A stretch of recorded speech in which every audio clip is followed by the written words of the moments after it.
어, 주말에 그 위안부 피해자 쉼터의 소장님이셨죠. 이분이 이제 극단적인 선택을 한 거예요. 그 소식이 알려지자마자 우리 그 대화방 같은 데서 검찰이 또 하나 죽였네 이런 이야기를 하시더라고요. 네. 그 쉼터가 저번에 우리가 방송으로 이야기를 드린 적이 있어요. 검찰하고 약속이 돼 있던 것이에요. 여기에 가서 그 정의연 회계자료 등이 여기에 있는데 와서 뭐 차를 보내주면 그거를 싣고 갈 수 있게끔 해달라고 네. 압색이 문제가 아니라 서로 협조하기로 약속이 돼 있던 것을 갑자기 검찰이 쇼를 합니다. 쉼터를 그냥 무단으로 압수수색하는데 거기 소장님이신 거예요. 이분이 돌아가셨어. 네, 이 문제를 보고 곽상도가 이상한 말을 했죠. 뭐 민주당 뭐 책임져라, 뭐 결국 윤미향이 책임져야 될 것을 엉뚱한 사람이 책임을 졌구나, 뭐 이런 식으로 얘기를 하는데 먼저 사람이 이런 상황을 보면 생을 달리한 사람에 대해서 먼저 당연히 그 인사를 하는 게 맞는 거고요. 근데 이 사람 태스크포스 위원장이잖아요. 위안부 피해자 진상규명 곽상도. 그렇다면 무슨 얘기를 해야 되겠어요? 지금 보살펴 줄 수 없는 있는 사람이 없는 길원옥 할머니신가요? 그 할머니는 이제 누가 보살펴야 되나? 지금까지 그런 스탠스 아니었나? 그런 생각부터 해야 되는 게 전 맞다고 생각하는데 미래통합당 태스크포스에서 지금 하는 이야기는 결국 그 태스크포스를 왜 만들었는지를 드러내고 있는 게 아닌가라는 생각이 먼저 지금 들어요. 너무 앞서가셨는데 상황들 정확히 좀 설명을 좀 드리고 곽상도 얘기는 딱 하려고 그랬었는데 이렇게 네. 먼저 치고 들어가세요. 네. 왜 이렇게 급해? 단무지 이런데 네. 지금 이 쉼터에 관련해 가지고 그 손영미 소장님은요 이쪽에서는 되게 많이 알려진 분이세요. 이쪽에 굉장히 헌신하신 분이시거든요. 이분이 검찰의 압색 등과 관련해서 이제 굉장히 많은 부담을 느꼈다. 검찰의 압색뿐만 아니라 부담을 느꼈을 만한 부분 굳이 유출을 해보자면 그렇다는 거예요. 지금 유서가 없어요. 근데 그 상황에서 일단 언론이 뻗치게 하죠. 그리고 이 쉼터가 정의연의 무슨 굉장히 비리와 서로가 연관이 있는 것처럼 보도들을 해야 되죠. 예. 근데 검찰은 약속한 대로 그러니까 약속한 대로 이 자료를 협조해 주겠다라고 다 했는데 와서 압색을 해버리는 상태로 들어가죠. 모르겠어요. 본인들은 어떻게 느끼실지 모르겠지만 굉장한 부담이 있을 수 있다고 생각이 듭니다. 그러니까 저는 그 손영미 소장님이 느꼈을 그 감정이라는 게 굉장히 복합적일 수밖에 없죠. 뭐 좌절감, 분노, 그리고 공포, 뭐 이런 여러 가지 감정들이 동시에 생겼을 텐데 그 배경이 되는 그런 감정을 느낄 수밖에 없었던 그 근본에는 너무나 투명했기 때문이에요. 그러니까 위안부 피해자 할머니들의 어떤 그 참상을 젊은 시절부터 이제 젊은 시절에 알고 나서 자기 삶을 어떻게든 그분들을 돕는 일에 헌신하고 싶었는데 자기 삶을 마음대로 조종할 수 있는 사람이 뭐 지구상에 얼마나 있겠습니까? 그래서 젊은 시절을 보내고 40대 정도가 됐을 때 자기가 헌신할 수 있는 기회를 찾아서 스스로 와서 윤미향 대표하고 윤미향 의원하고 인연을 맺어서 지금까지 같이 파트너로서 형제처럼 할머니들한테 정말 글자 그대로 하늘 아래 한 점 부끄러움 없을 만큼 투명하고 정직하게 일을 해왔는데 그거에 대해서 자기가 경제적인 대가를 바란 것도 아니고 역사적인 소명을 스스로 느낀 사람이 할머니들에 대해서 자기 삶을 헌신하는 것 자체로 그냥 보람을 느끼는 사람이란 말이에요. 그런데 그게 정치적으로 지금 국회가 시작됐습니다. 윤미향이라는 개인을 공격하는 수단으로서 정의연을 끌고 들어왔고 그 끌고 들어오는 그 과정에서 이용수라는 할머니가 그러니까 그 최전방 그 공격수로 지금 활동을 하고 있단 말이죠. 그러면 이 손영미 소장은 그 누구도 한 사람도 그러니까 비난을 할 수가 없는 거예요. 자기는 그러니까 자기 삶을 걸고 위안부 할머니들이 살아계시는 동안은 자기 삶을 바쳐서라도 이분들을 보호하겠다고 스스로 약속을 했는데 그걸 10년, 20년 가까이 10년, 20년 이렇게 계속 실천을 해오고 있는데 이용수 할머니처럼 갑자기 못이 튀어나오듯이 튀어나온다고 해서 그분을 때릴 수는 없는 거거든요. 그러면 지금 손영미 소장 입장에서 검찰에 대해서 공격을 할 겁니까? 이 모든 책임을 윤미향 의원한테 덮어씌울 거예요. 안 그러면은 자기가 스스로 책임질 수 있습니까? 아무것도 못하는 거란 말이에요. 그냥 그 스스로 그냥 하루하루 숨 쉬면서 견딜 수밖에 없는데 주변 상황은 문 열고 나가면 기자들이 수십 명이 와가지고 카메라 들이대고 있고 통합당에서는 도와준다는 명분으로 결과적으로는 수요 집회 그만하라는 압력밖에 안 들어오는데 그 자기 삶이 뿌리부터 흔들리는 거예요. 이 마포 쉼터 소장님이 돌아가시면서 유서를 남기셨는지 안 남기셨는지 알 수가 없는 거지만 지금 당장 찾기 힘든 이유 전 뭐 그렇게 생각이 들어요. 그러니까 이용수 할머니하고 윤미향 의원하고 관계에서 이런 문제들이 생기는 걸 보면서 말씀하신 대로 굉장히 마음이 아팠겠죠. 지난 20년이라는 시간 자체가 돌아보면 왜 이렇게 살았을까 후회도 되고 여러 가지 고민이 들겠죠. 사실 싸우지 마라는 말 하고 싶지 않았을까요? 나의 죽음으로 싸우지 마. 이제 그만 좀 싸워. 우리 같이 있었던 사람이 아니야. 라는 얘기를 하고 싶지 않았을까. 그거 외에는 뭐 검찰이랑 싸워서 무슨 의미가 있겠고 언론이랑 싸워서 무슨 의미가 있겠습니까? 그리고 이 문제를 보면서 사람들이 그런 얘기를 해요. 왜 우리만 이렇게 매번 피해를 당하고 희생을 당해야 되는 것이냐. 언제까지 당해 이런 얘기들을 하시는데 바로 떠오르는 거는 조국 축출하기 위한 검란 사태 당시에 조민양 그 집 앞에서 초인종 누르고 남자 기자들이 밖에서 지키고 나오지도 못하게 하고 쫓아다니고 이랬던 거. 그리고 뭐 고래고기 사건에서 검찰 수사관 출신임에도 불구하고 검찰에서 나를 주목하자마자 얼마나 겁났으면 또 극단적인 선택을 하지 않습니까? 그러면 이분 같은 경우에는 정말 법이 없이도 살 수 있는 정말 그냥 정말 선하게 사신 분이거든요. 그럼 이분 입장에서는 압수수색 당하고 기자들이 와서 계속 쫓아다니고 이래 버리면 사실 못 견딘다는 거예요. 네. 그 이야기가 이전에도 나왔었는데 그 평화의 우리 집이라는 곳에 이제 위치는 다 알려져 있었고 압수수색 이후에 사진들을 찾아보시면 나옵니다. 기자들이 계속 대문 두드리고 쉴 새 없이 초인종 누르고 이 평화의 우리 집에는 할머니하고 손영미 소장님만 살고 계셨던 거예요. 그런 집에 그렇게 한다면 누가 검찰이고 누가 경찰이고 누가 기자인지 안에서는 구분하지 못합니다. 그리고 그 안에 어떤 사람이 있을 줄을 알고 그리고 지금 이걸 까는 사람들은 이 손영미 소장님이 한 번도 기사에 노출도 되지 않았는데 이 사람이 무슨 스트레스를 받는다고 이 사람이 자살을 하겠느냐 라는 식으로 이제 공격을 시작하는데 그러면서 어떤 이야기가 나오냐면 윤미향 대표가 이 분이 이제 돌아가시기 직전에 돌아가신 줄을 모르고 SNS에 글을 올렸단 말이에요. 근데 돌아가신 걸 알고 나서 이제 삭제를 했어요. 그 이유는 분명히 이해가 갑니다. 그런데 그걸 가지고 어떻게 왜 이거를 지웠는지 알아야 되고 이것은 자살을 당하신 거고 이것은 그리고 조중동의 그런 리딩 해가는 방식이 있죠. 선동해가는 것. 처음에는 윤미향 대표가 어떤 조의금을 윤미향 대표 계좌로 걷었다고 엄청 까다가 이제는 윤미향 대표가 이 소장님의 계좌로 갔다. 그래서 이 사람은 이 조의금 받은 계좌에 대한 압박 때문에 자살했다. 이런 식으로 또 몰아가는 거예요. 나쁜 놈들이죠. 지금 그건 원래 개인 계좌로 받는 건데 뭐가 예, 문제야? 그러니까 여기 지금 뭐 손영미 소장의 개인 계좌로 또 받은 적이 있다. 그러니까 여기 지금 이게 사람을 죽여놓고도 반성하지 않는 언론의 자세 같은 건데 지금 뭐 평화의 우리 집, 뭐 쉼터 이게 비리랑 연관이 있을 것처럼 막 보도해야 되고 앞에서 뻗치기 하고 계속 초인종 눌러대고 이런 압박감 장난 아닐 거예요. 그러니까 무슨 비리가 있어서가 아니라 한번 생각해봐요. 곰곰이 생각해봐요. 요거 비난하시는 분들 입장에서 보면 온 언론에서는 매일 뭔가를 쏟아내죠. 하다못해 뭘 사고 팔고 하는 문제 같이 다 알면서도 왜곡되게 쏟아내잖아요. 실제로 윤미향 의원에 대해서는 드러난 게 하나도 없어요.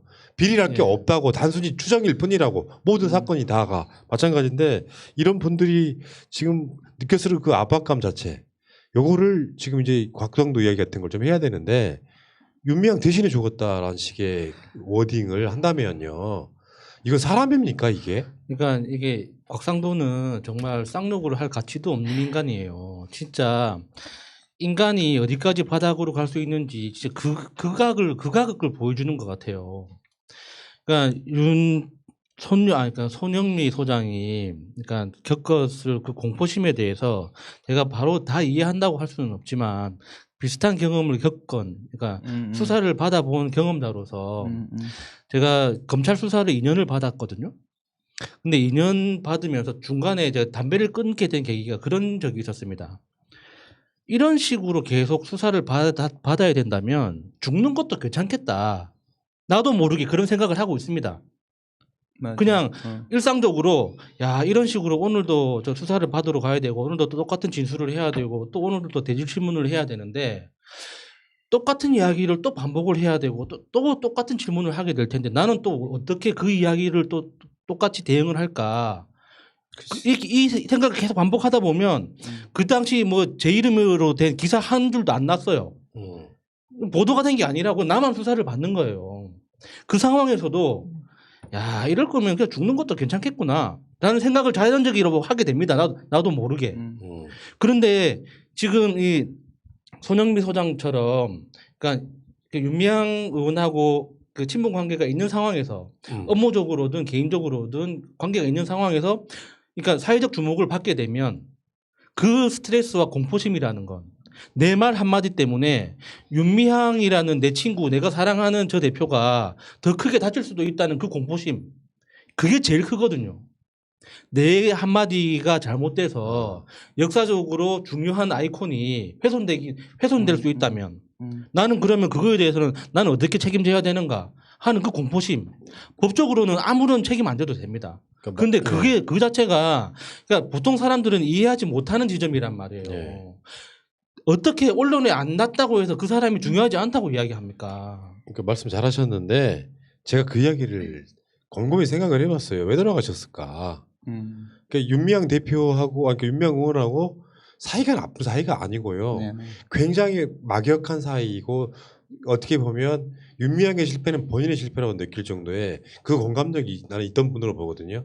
간단히 말해서 정의연 자체에 대한 공격, 윤미향에 대한 공격은 본인에 대한 공격으로 똑같이 느꼈을 가능성이 높아요. 심리학적으로 보면은 그래서 느꼈을 뭐랄까 허탈함과 허무함과 개인적인 분노 이런 것들일 텐데 곽상도 윤미향 의원 대신 엉뚱한 분이 책임지는 모습을 보인 것 같아 안타깝다. 윤미향 의원과 민주당은 지금이라도 남 탓하지 말고 책임지는 모습을 보여주기 바랍니다.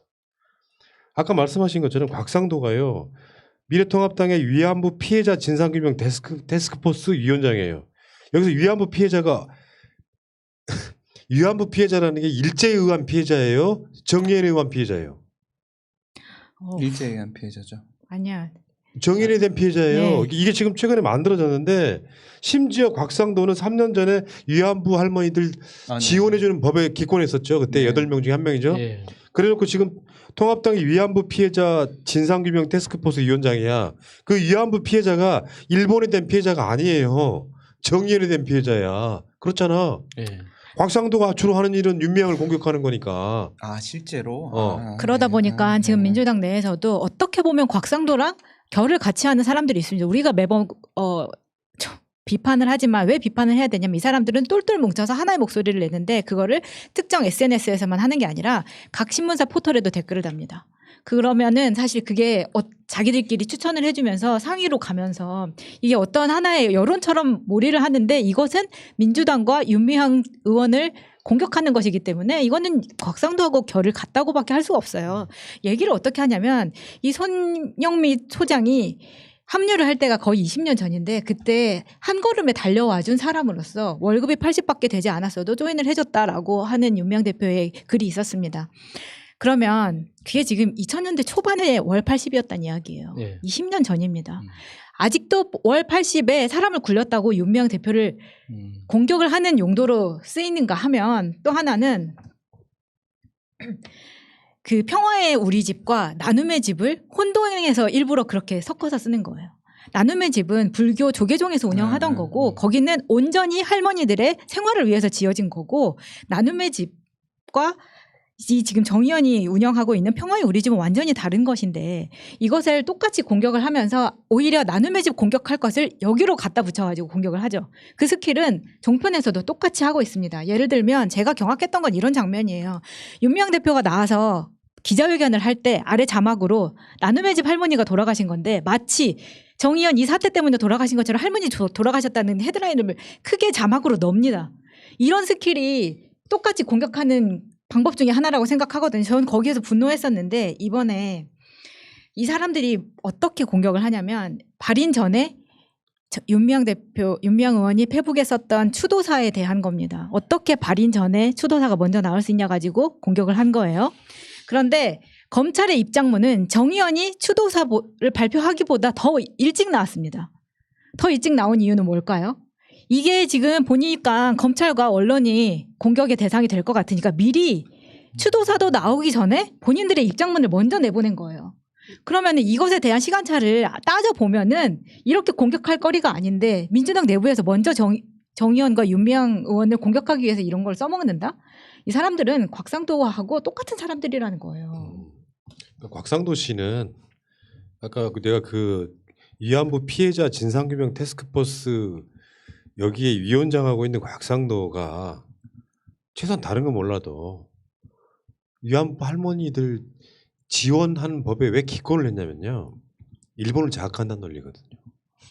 그래서 이 지원하는 법까지 기권했던 자가 3년 후에 위안부 피해자 진상규명 테스크포스 위원장이 돼서 지영 의원과 윤미향을 공격하고 있습니다. 최근 인터뷰 보면 이런 이야기해요. 돈 그렇게밖에 적게 받았는데 어떻게 그 돈으로 모아가지고 생활이 됩니까? 쉽게 표현하면 곽상도는 일관되게 후원금 받아서 윤미향이 그걸 개인적으로 착복해서 집을 샀다고 주장하고 있는 자예요. 나 근데 이게 도저히 이해가 안 갑디다. 다시 한번 말씀드리지만요. 이런 식의 시민단체 운영하면서 지원금을 일단 윤미향 혼자 뭔가 돈을 가져가는 것 자체가 불가능. 단체란 게 그렇다고요. 그러니까 어떤 지원금을 받아가지고 제대로 제 목적에 맞게 쓰지 않기가 더 힘들다. 현실적으로. 그러니까 이게 뭐 그냥 조직도 없는 상태에서 무슨 이슈 하나 가지고 뭐 후원금 받아가지고 개인이 쓰는 거랑 다른 문제잖아요. 단체가 만들어지고 여기에 관련돼 있어 가다못해 뭐 다 이제는 다 알게 됐지만 이런 시민단체가 왜 장례식 같은 걸 할 때 대표 명의로 이런 걸 받게 되는지까지도 다 예. 알게 됐잖아요. 예. 근데 그 전에 그것들을 보도를 잘못했던 사람들 있잖아. 왜 윤미향 개인 계좌로 받았나? 이걸 몰랐던 상황에서는 사람들이 막 굉장히 야 어떻게 조의금을 윤미향 개인 계좌로 받냐? 개인 계좌로 받았다는 말의 이면에는 윤미향만 벌 거라는 전혀 그렇지 않은 상황임에도 불구하고 이런 식으로 지금 계속 가고 있는 게 사실 어마어마하게 더 큰 문제 아니겠습니까? 근데 곽상도는 지금 계속해서 어떤 근거도 없이 근거를 제시하지 못하고 있어요. 어떤 근거도 없이 돈을 그렇게 조금 받았는데 어떻게 저축이 가능했냐고 물어보는 거야. 이게 지금 여러 가지 얘기 나왔는데 제가 어저께 오랜만에 나와서 머리를 깎으러 갔다가 주변 사람들한테 물어봤어요. 한명숙 사건하고 윤미향 사건 두 개에 대해서 여러분 어떻게 생각하시냐 물어봤거든요. 근데 한명숙 사건에 대해서는 되게 쉽게 받아들이더라고요. 죄인이 말한 걸 믿을 수 있냐라는 프레임에 대해서 그 유죄 판결도 죄인의 증언에 따른 것이었습니다. 어떻게 생각하십니까? 그럼 다시 생각해야죠. 간단했어요. 근데 윤미향 사건에 대해서는 내가 오랫동안 설명을 해도 해결이 안 되는 거예요. 그게 이미 뉴스에서 너무 많이 쏟아져 나왔고 마치 우리가 조국 범람에서 봤던 것 같은 그런 상황인 거예요. 어디서부터 시작해서 어디로 갔는지도 모르겠는 상황까지 가 있는 거야. 사람들이 헷갈리게 된 거고 자극적인 것만 기억에 남는 거예요. 그래서 제가 그 순간에 무슨 생각이 들었냐면 연예인들 댓글 살인 사건 있잖아요. 댓글 자기에 대해서 욕해서 그 댓글 보고 죽는 거. 그래서 연예인은 이제 댓글 못 달게 막았잖아요. 다음 같은 경우에는 실검 그거 만든 이유도 그런 목적이 아니었는데 엉뚱한 데 사용된다고 해서 실검을 내렸잖아요. 네이버는 아직도 있긴 하지만. 그리고 인물 검색 같은 경우에는 연관 검색어가 있었는데 그게 또 나쁘게 이용되고 있기 때문에 없앴잖아요. 저는 이거가 이런 상황이 계속 반복되고 있어요. 조국 때부터 해서 지금까지 계속 반복되고 있는데 이거는 포탈에서 뉴스를 내려야 되지 않느냐. 이제는 내릴 때가 된 거 아니야. 이 정도면 너무 많은 일들을 겪을 만큼 겪었고 우리나라에서만 포탈에다가 그러니까 조중동 누가 봅니까 지금. 그런 거 아무도 안 보잖아. 아무도 안 보는데 이 포탈에서 클릭 장사하고 이런 식으로 자극적인 멘트 제목 따가지고 해놓으면 그거 보다가 결국 이런 상황까지 오는 게 아니겠냐. 포탈에 대한 통제도 지금 필요하지 않겠나. 지금 오늘 문재인 대통령이 시민단체 활동을 돌아볼 계기가 되었다라고 말씀하신 게 있어요. 네, 그것에 대해서는 시민단체에 대해서 활동을 돌아보는 건 계기가 되는 건 당연한 거죠. 예. 지금 이 시민단체는 진보 진보 쪽에 있는 시민단체만 해당되는 게 아니에요. 우리가 알고 있는 보수 태극기 집회들 돈 어떻게 쓰고 있는지 그때 쫓아다니면서 옥순현이한테 이야기해봤자 옥순현이 소리만 지르고 절대 보여주지 않잖아요. 왜 그것에 대해서는 까지 않는가. 그런데 정확한 문 대통령의 워딩은 이겁니다. 이번 시민 논란, 시민단체의 회계 부실에 대한 이야기예요. 회계 비리라던가 뭐 이런 단어를 쓴 게 아닙니다. 시민단체의 특성상 이거를 완벽하게 할 수 없을 때 그리고 언론이 말도 안 되게 공격을 할 때 이것에 대해서는 정확히 해야 된다라는 이야기지 이걸 뭐 비리라고 비난한 게 아니거든요. 이것을 오해하셔서 원론적인 이야기인 거죠. 네. 당연한 거죠. 이야기하는 분들이 있는데 그거 아니라는 거. 이거 아주 이야기드리고 좋은 싶어요. 방법이네요. 그 문재인 대통령이 지금 얘기하셔서 말씀을 드리면요. 우리나라 시민단체가 어떻게 변해왔냐면은 원래는 사회단체 등록에 관한 법률이라는 게 있었어요. 그래서 등록을 해야만 사회단체를 만들 수가 있었습니다. 그리고 사회가 민주화돼 가면서 사회단체 신고에 관한 법률로 바뀌었어요. 이제 신고만 하면은 만들어 놓고 나 만들었어요라고 하면 알려주면 됩니다. 이제는 그 법도 없거든요. 그냥 만들면 되는 거예요. 그러다 보니까 이런 일들이 발생을 하고 있는 건데 노동조합이라는 걸 한번 생각을 해봐야 돼요. 노동조합은 전부 다 우리가 신고를 해서 수리를 받아요. 이게 등록이거든요. 사실은 등록을 해야 돼요. 근데 그 등록을 하는 게 노조를 못 만들게 하는 게 아니에요. 노조의 독립성과 자주성을 더 지켜주기 위해서 법이 지켜주는 거거든요. 이렇게까지 상황이 계속 이렇게 되고 있다면은 사회단체 등록에 관한 법률을 다시 부활시킬 필요도 있다는 거죠. 대신에 국가가 그만큼 사회단체의 정당한 목적을 위해서 보호를 해주고 제대로 운영될 수 있게 도와주면 되지 않겠냐. 근데 지금 핵심은 그러니까 사회단체를 만들고 비영리법인을 설립하는 이 방법론의 문제가 아니라 돈을 시민들로부터 받았을 때 그 돈을 어떻게 처리하는 어떤 그 절차에 대한 문제인 거예요. 그러니까 정의연 같은 경우는 기부금품법의 그 근거에서 정상적인 방법으로 이게 기부금 모금 계획을 제출을 하고 그 계획에 따라서 철저하게 신고를 했죠. 근데 그 회계 처리하는 방법 자체가 일반 기업 회계하고 비영리 회계가 다르기 때문에 비영리 회계를 이해하지 못하는 기자들이 무식하게 써제끼다 보니까 지금 오해가 생긴 거고 실제로 시민단체라고 이렇게 뭉뚱그려서 이야기를 하지만 진짜 문제는 지금 보수 유튜브 채널에서 후원 계좌 걸어놓고 돈을 받는 거기에요. 그러니까 기부금품법에 기반한 어떤 신고를 하지 않는 개인이나 단체가 그런 식으로 후원의 개념으로 돈을 받는 것 자체가 불법이란 말이에요. 근데 그 불법이 되는 건 모금 금액 자체가 1,000만 원까지 1,000만 원 이하는 개인도 모금을 할 수가 있어요. 근데 1,000만 원이 넘어가면 그러니까 비영리 단체를 설립을 해서 그 비영리 단체의 목적 사업에 합당하다는 걸 증명해서 그 모금 계획을 세우고 돈을 받아야 된단 말이에요. 근데 지금 너무나 많은 보수 단체나 보수 유튜브 채널들이 그냥 자기 개인 계좌 걸어놓고 돈을 받고 있어요. 그거에 대해서 너무 그 규모가 커지고 있으니까 국세청에서 들여다보려고 하는 거고 거기에 이게 유미양 의원에 대한 이 논란이 이슈가 되면서 이 전체적으로 한번 정비를 해야겠다. 그럴 필요가 있다라는 걸 그렇죠. 문재인 대통령이 맞아요, 사회단체를 한번 점검해야 된다라는 이 워딩으로 정리를 해낸 거죠. 그 말씀을 드린 예. 건데 지금 이게 시민단체들이 회계의 전문성을 가질 수가 없어요. 얼마부터 얼마까지 받고 어떻게 운영해야 되는지 다 알 수가 없고 그것 때문에 만든 게 아니잖아요. 그래서 국가에서 관리를 해주려면 정확하게 등록을 받고 관리해주되 문제가 생기면 그에 대한 책임은 주무부서가 지는 거죠. 관리 감독을 잘 못한 거니까. 네. 그러니까 문재인 대통령 뭐 말씀 이런 걸 떠나서 정의연은 이미 기부 금품 이런 법에 다 적용을 받고 있는 단체예요. 예. 근데 그런 법에 위법적인 상황으로 모금하는 애들이 정의연을 까고 있으면 이게 말이 되냔 말이에요. 진짜. 깨놓고 이야기해서 곽상도가 그 윤미향 의원의 뭐 집 그 몇 푼 되지도 않는 거 그까이 거 뭐 그걸로 그러니까 말이 웃기잖아. 검사 끝나고 나서 몇 년 동안 수십억 원의 자산을 불린 자가 현찰로만 아니 윤미향한테 대놓고 하는 말이 그렇게 적게 돈을 받았는데 어떻게 아파트를 사냐. 그 아파트가 몇십억 되는 아파트도 아니고 한 2, 3억도 안 되는 아파트를 30년 동안 부부가 모아서 못 사냐. 그게 더 이상하지. 그리고 지금도 계속 그 이야기하고 있어요. 기자들이 물어보면 자기는 말하자면 증거는 없어 보여요. 증거를 내밀지는 못하는데 의혹제기가 그거야. 곽상도 이야기는 한결같아요. 알고 보면 아주 소신 있는 사람이에요. 그렇게 박봉에도 불구하고 그 돈으로 집 사는 건 불가능하다예요. 그러니까 돈을 횡령했다고 말하는 거야. 곽상도 딱 수준에 맞는 이야기인 것 같고요. 이런 차가 대한민국의 검사였고 대한민국의 민정수석이었습니다. 아이씨 말. 자, 그 이야기 여기까지 해.